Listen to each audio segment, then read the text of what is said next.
लहसुन का कंद इतना मोटा तगड़ा बन जाएगा कि आप खुद देख के चकित हो जाओगे। किसान भाइयों नमस्कार। साथियों, लहसुन की फसल में कंद को मोटा, तगड़ा, चमकदार और वजनदार कैसे बना सकते हैं। कई किसान भाई काफी ज्यादा खर्चा कर देते हैं, काफी ज्यादा भर भर के न्यूट्रिएंट डाल देते हैं, उसके बाद भी कंद को मोटा तगड़ा नहीं बना पाते हैं। किसान भाइयों, कुछ कॉमन गलतियां होती है जो किसान भाई अपनी लहसुन की फसल में कर ही देता है। अगर आप भी ये गलतियां कर रहे हैं तो सावधान हो जाइए। ये गलतियां करने के बाद में कितना भी पोषक तत्व डाल दें, कितना भी खर्चा कर दें, आपके लहसुन का कंद मोटा हो ही नहीं सकता। तो 3 कॉमन गलतियां कौन सी है वो भी बताने वाले हैं, कैसे आप सावधानी बरत सकते हैं। साथ ही साथ लहसुन की फसल में 100 दिन के बाद में आपको विशेष सावधानी बरतनी है, विशेष न्यूट्रिएंट डालने पड़ेंगे, तभी जाकर के आपके लहसुन की फसल में कंद मोटा तगड़ा बना सकते हैं। काफी कमाल की जानकारी आज के वीडियो में आपको मिलने वाली है। वीडियो कंप्लीट देखें, वीडियो पसंद आए तो लाइक शेयर करें, और जिन किसान भाइयों ने अभी तक हमारे चैनल को सब्सक्राइब नहीं किया, चैनल को सब्सक्राइब कर लें। तो आइए किसान भाइयों, कंप्लीट जानकारी के लिए मैं मिलवा देता हूं आपको एग्रीकल्चर एक्सपर्ट से। सर जी नमस्कार। नमस्कार, राम राम किसान भाइयों। मैं बनवारी जी नाडला, मैं नाडला बाबा कृषि फार्म से बिलोंग करता हूँ। बिल्कुल सर जी, आज सीधे मुद्दे की बात करने वाले हैं। बिल्कुल। सबसे पहले बता दें किसान भाई लहसुन की फसल में कौन कौन सी गलतियां ना करे, जिससे किसान भाई को अपनी लहसुन की फसल में नुकसान ना उठाना पड़े और लहसुन की फसल में कंद मोटे से मोटा बन सके। बहुत अच्छा प्रश्न किया सर ने कि देखो किसान भाई वो गलती कर ही देते हैं। ये बात आती है जब लहसुन की फसल 100 दिन की हो जाती है। अब 100 दिन के बाद में क्या करना क्या नहीं करना, ये चर्चा हमारे को किसान भाइयों से करनी है आज। 100 दिन के बाद की कि किसान भाई क्या गलती कर देता है। किसान भाई क्या गलती कर देता है, किसान भाई ये कर देता है कि कई बार तो किसान भाई क्या है कि उसके दिमाग में एक ही चीज़ रहती है कि भाई नाइट्रोजन डालना है, यूरिया डालना है, वो भर भर के नाइट्रोजन डाल देता है। तो उससे क्या है, वो नहीं डालना उसको 100 दिन के बाद में, तो उसको डालना ही नहीं है। और वो डाल भी देगा तो उससे उसके क्या कमी आ जाएगी, उसका जो कंद है वो फट जाएगा और टेढ़ा मेढ़ा सा कंद बन जाएगा लहसुन का। वो कंद की जो आकार जो बनना है ना गोल साइज का, वो बनेगा ही नहीं, और वो टेढ़ा मेढ़ा बन जाएगा और फट भी जाएगा। तो किसान भाइयों 100 दिन के बाद में तो आपको यूरिया डालना ही नहीं है बिल्कुल भी। अब दूसरी बात आती है कि हमेशा 100 दिन के बाद में किसान भाई ज़्यादा भर के पानी नहीं डाले, नमी बहुत कम रखे, उसमें नमी बना के रखे मगर कम रखे, और उसको थोड़ा सूखने भी दे। तो सूखने के बाद में क्या है कि उसमें आप ज़्यादा नमी बना के रखोगे तो वो कारण से बताता हूँ मैं कि ज़्यादा नमी रखने से क्या होता है। देखो किसान भाई, एक तो आपकी जो लहसुन की चमक है वो चमक नहीं बनेगी, वो आपके जो मार्केट मूल्य मिलेगा ना आपको, वो मिलने वाला ही नहीं है। तो आप क्या है कि हमें जब आपको हार्वेस्टिंग करनी है उससे पहले तो आपको बिल्कुल उससे पानी देना ही नहीं है, बिल्कुल सूखे में हार्वेस्टिंग करना है। तो उसमें पानी की ज़्यादा मात्रा नहीं लगाएं। एक कारण और हो जाता है पानी से, आप ज़्यादा पानी लगाओगे तो आपकी जो लहसुन का जो कंद है वो मोटी साइज में बनेगा ही नहीं। वो भी चाहे आप कितने पोषक तत्व डाल दो, भी सर ने बताया ना कि चाहे भर भर के पोषक तत्व डाल दो, आपका कंद की साइज बनेगी नहीं। तो क्या अपने को ये सावधानियाँ बरतनी है, ये गलतियाँ अपने को करनी नहीं है। अब तीसरी बात आती है, आज ये स्प्रे कर दिया, 2 दिन बाद में दूसरा स्प्रे कर दिया, तो उससे क्या है कि हाई डोज हो जाती है किसान भाइयों।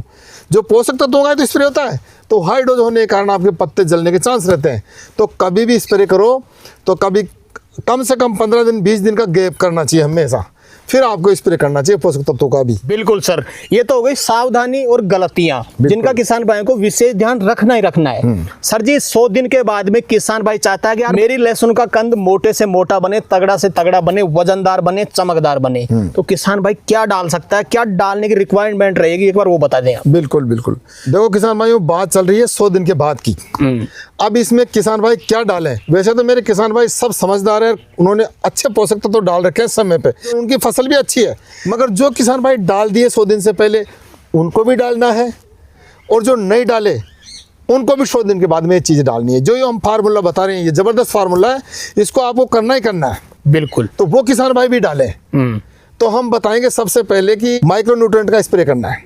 तो 1 ग्राम प्रति लीटर पानी के हिसाब से लीजिए आप बोरोन जी, और उसमें मिलाइए 1 ग्राम प्रति लीटर पानी के हिसाब से आप जिंक डालिए, वो भी चिलिटेड लिक्विड जी, और 2 ग्राम प्रति लीटर पानी के हिसाब से आपको मिलाना है मैग्नीशियम।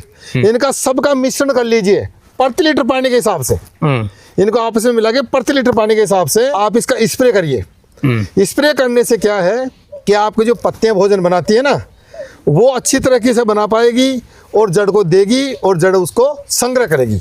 तो आपका लहसुन क्या है, मोटा, गोल आकार का और चमकदार बनेगा। बशर्ते आप पानी का विशेष ध्यान रखना कि पानी इसमें सोट करके रखना है। बिल्कुल। पानी आपको ज़्यादा बार बार नमी नहीं रखनी है इसमें, ये अवश्य इसको ध्यान रखने की बात है। सर जी, जैसे किसान भाई ने माइक्रो न्यूट्रिएंट का स्प्रे भी कर दिया, उसके बाद में किसान भाई कंद को मोटा तगड़ा चमकदार वजनदार बनाने के लिए कोई और भी काम करना पड़ेगा कि इसी से अपना काम चल जाएगा? नहीं, देखो किसान भाइयों, सर ने बहुत अच्छा प्रश्न किया है कि जो आपने स्प्रे किया, जो हमने बताया, वो करने के बाद में जस्ट ही नहीं करना आपको, जो हम आगे बता रहे हैं 10 दिन का गैप देना उसमें जी। 10 दिन के बाद में आपको SOP यानी sulphate of potash. Sulphate of potash का मतलब क्या होता है किसान भाइयों, यानी उसके अंदर सल्फर भी आ गई और पोटास भी आ गया। अब इसमें क्या है, सल्फर क्या काम करेगी, आपके लहसुन को मजबूत बनाएगी, यानी ठोस बनाएगी। अब जब कोई भी चीज़ ठोस रहेगी उसमें वजन तो बैठेगा ही ना, तो वो ठोस रहेगी। दूसरी बात, उसके साइज भी सटीक रहेगी, बिल्कुल ठोस, और आपको जो सल्फर है ना वो फंगस से बचाएगी। अब साहब सल्फेट की तो बात हो गई। अब किसान भाई पूछते हैं कि साहब पोटास, किसान भाइयों पोटास क्या है कि आपके जो पौधे की जो पत्तियां हैं ना उनको चमकदार बना के रखेगी, आपकी जो लहसुनी गांठ है उसको चमकदार बना के रखेगी। जब वो पत्तियां चमकदार रहेगी तो प्रकाश संश्लेषणी क्रिया में भोजन बहुत अच्छी तरह बनाएगी वो, और वो भोजन क्या है, पत्तियां जड़ तक भेजेगी। और लहसुन का काम क्या है, वो उस भोजन को वहीं संग्रह कर लेता है, और संग्रह कर लेगा तो फूलेगा, तो गांठ क्या आपकी फूल जाएगी और अच्छी, क्योंकि आपने उधर सल्फर भी डाल रखी है वो ठोस बनाएगी, इधर पोटास भी आपने डाल रखा वो चमकदार और सुंदर बनाएगी उसको। तो क्या क्या आपको जो मार्केट मूल्य मिलेगा ना वो बहुत अच्छा मिलेगा। ये चीज़ें इसीलिए आपको हम दिलवा रहे हैं कि आप इनको डालिए 100 दिन के बाद में। जो किसान भाई अच्छे पोषक तत्व तो डाल दिए, 100 दिन पहले कुछ भी कर दिया उसने, मगर 100 दिन बाद की जो बात आ रही है वो आपको ये चीज़ें करनी ही करनी है। अगर कोई किसान भाई SOP सल्फेट और पोटास अपनी लहसुन की फसल में डालना चाहे, इसकी डोज क्या रहती है, एक बार डोज बताते हैं आप। 25 से 30 किलो प्रति एकड़, क्योंकि हम कोई भी चीज़ बताते हैं हमेशा प्रति एकड़ के हिसाब से बताते हैं, तो प्रति एकड़ आप इसका बुरकाव कर दीजिए और फिर बाद में पानी चला दीजिए। बिल्कुल सर जी, ये हो गया SOP पोटास, जो करीब किसान भाई 120 दिन के आसपास डाल सकता है। बिल्कुल। इसके बाद में कोई और न्यूट्रिएंट डालना पड़ेगा कि इसी से किसान भाई का कंद अच्छा बन जाएगा? सर ने जो प्रश्न किया है कि और भी कोई चीज़ डालनी पड़ेगी क्या, तब आपको 10 दिन तो देखो हो गए, फिर अपने को 10 दिन का गैप देना है। इस तरीके से आपकी फसल 130 दिन के करीब हो जाएगी जिस टाइम पे हम ये चीज़ डलवा रहे हैं। तो आप हो गया ह्यूमिक एसिड, जो किसान भाई खुला पानी चलाते हैं वो तो स्प्रे करें, और जो ड्रिप से चलाते हैं वो ह्यूमिक एसिड का ड्रिप के द्वारा अपनी लहसुन की फसल में दे सकता है। अब प्रश्न ये आता है कि किसान भाई दे तो देंगे मगर हमारे को लाभ भी तो मिलना चाहिए, उनको लाभ का पता भी तो चलना चाहिए। किसान भाई जैसे प्रश्न करेंगे तो किसान भाई मैं कोई भी चीज़ कारण से हमेशा बताता हूँ कि उससे क्या लाभ होंगे क्या हानि होंगे। तो किसान भाई ये क्या है कि जो आपने इतने पोषक तत्व दिए, पहले भी दिए अब भी दे रहे हो, तो वो उदासीन होकर पड़े हुए हैं, उनको लहसुन की फसल ले ही नहीं पा रही है। तो जो ही आप स्प्रे करोगे या आप ड्रिप से दोगे तो वो जो पोषक तत्व पड़े ना उनको सबको सक्रिय कर देगा ये, तो वो एक्टिव हो जाएंगे। एक्टिव होते ही वो पौधे के पास आके पौधा उसको ग्रहण कर लेगा।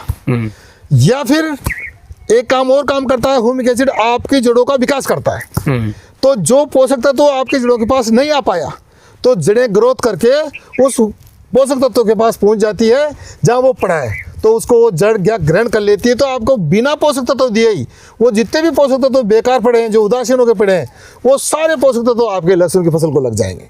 तो आपकी फसल मोटा होना स्वाभाविक है, और मोटा होगी जो हमने बताया पोषक तत्व उससे टाइट भी बनेगी, गोलाकार भी बनेगी, और मजबूत और जबरदस्त आपका कंद बनेगा। ये चीज़ें आपको करनी है किसान भाइयों, इनका विशेष ध्यान रखें। बिल्कुल। जैसे किसान भाई ह्यूमिक एसिड अपनी लहसुन की फसल में डालना चाहता है, इसकी डोज क्या रहने वाली है सर? मेरे किसान भाइयों को डोज का भी मालूम होना चाहिए। डोज प्रति लीटर प्रति एकड़ इसकी रहेगी, या तो चाहे आप स्प्रे से कर दो इसकी, चाहे आप ड्रिप सिस्टम से कर दो, चाहे आपके तरीके से किस तरीके से भी करो, मगर 1 लीटर प्रति एकड़ की इसकी डोज रहती है ह्यूमिक एसिड की।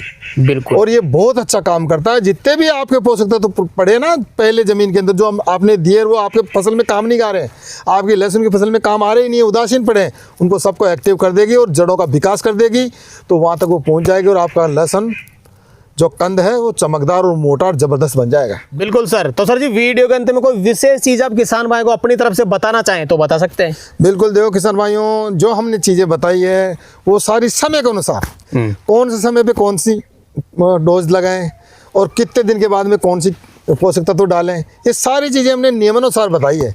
और हमने एक फार्मूला बनाया है, वो एक सूत्र बनाया है आपके लिए। उस सूत्र को आप अपने जीवन में उतारोगे, अपनी लहसुन की फसल में यूज करोगे, आपका लहसुन का कंद इतना मोटा तगड़ा बन जाएगा कि आप खुद देख के चकित हो जाओगे कि मेरे खेत में ये क्या अजूबा बन गया। बिल्कुल सर, बिल्कुल। तो सर जी, आज आपने किसान भाइयों के लिए समय निकाला और अपना अनुभव आपने किसान भाइयों तक शेयर किया, उसके लिए आपका बहुत बहुत धन्यवाद।